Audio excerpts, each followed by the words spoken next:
સરસ મજાનું જમવાનું રેડી થઈ ગયું છે। જો આ જમવામાં છે સરસ મજાનું ભીંડાનું શાક, બાજરાનો રોટલો, ગોળ, સરસ મજાની છાશ, સરસ મજાનું દહીં છે, અહીંયા અથાણું છે। જમવાનું થઈ ગયું ફર્સ્ટ ક્લાસ રેડી। કેવું છે ભાઈ જમવાનું આજે? સરસ। કેવું સબ્જી કેવી છે, શાક?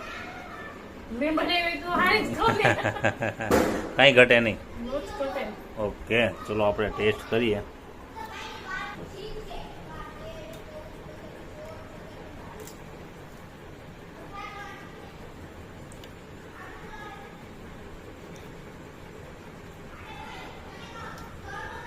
કાંઈ ઘટે નહીં પાછું, જોરદાર, એક નંબર હો।